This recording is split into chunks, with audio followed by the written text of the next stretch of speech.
head on repeat.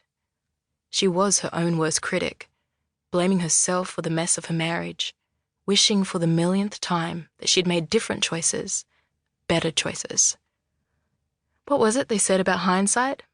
Always 20/20.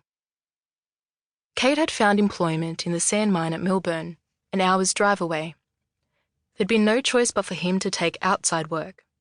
The farm was running at a loss. Pippa had offered to help by resuming her old job at the Kilper General Store, where she'd worked before they were married. The humble position that she'd once looked down her nose at now seemed like the height of fun. But Cade didn't want his wife to work outside the home. It would be a humiliation, he said.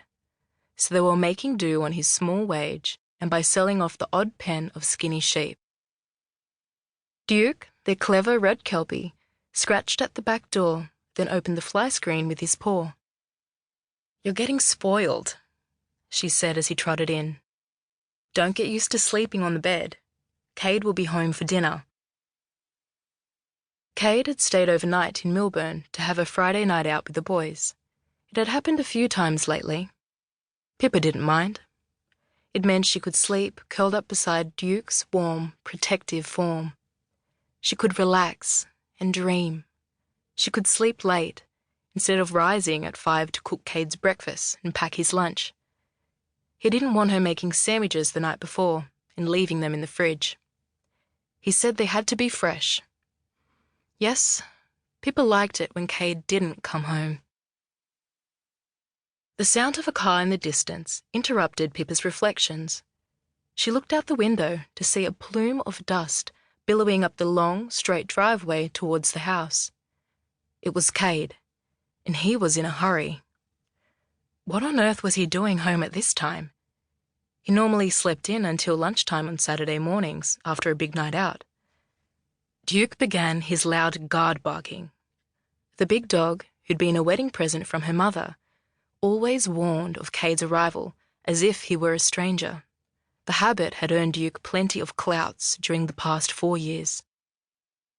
The black Ford Ute screeched to a halt in front of the house, spraying gravel and nearly slamming into a veranda post. Cade threw himself from the cab, mounted the porch steps in a single bound, and burst inside. Pippa stared, wiping floury hands on her apron and taking in his filthy face, dishevelled clothes, and dusty hair. Cobwebs clung to one ear.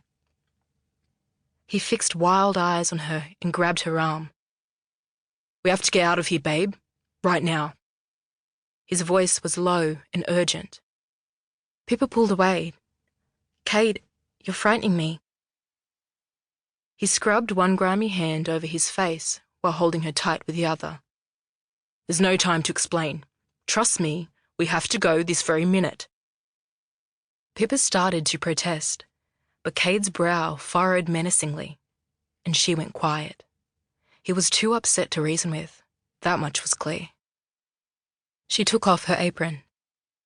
"I'll just wrap the dough to prove and get my bag from the bedroom." "There's no time!" He was shouting now. Duke began barking in a high-pitched frenzy until a vicious kick silenced him. Fear rose in Pippa's throat as Cade half-pulled, half-carried her from the house and bundled her into the ute. He slammed the door shut, climbed behind the wheel, then swore and punched the dash. Pippa knew better than to ask what was wrong. She cowered as he leaped out and dashed back into the house. Moments later, he came sprinting back and hurled his precious laptop onto the rear seat. The Ford roared to life, spun in a tight circle, and tore down the laneway that led to the back gate. Their farm bordered Hatter Colquhoun, a vast, semi-arid national park known for its red dirt, native pine woodlands, and mallee scrub. The park was popular with tourists, nature lovers and campers, which was something Pippa couldn't understand.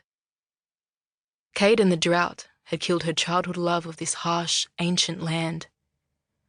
What was the attraction of poor, sandy soil, sad, stunted trees, and searing hot summers? And why was Cade driving straight into that godforsaken wilderness like a madman? "Look out!" called Pippa. A flock of startled emus raced ahead.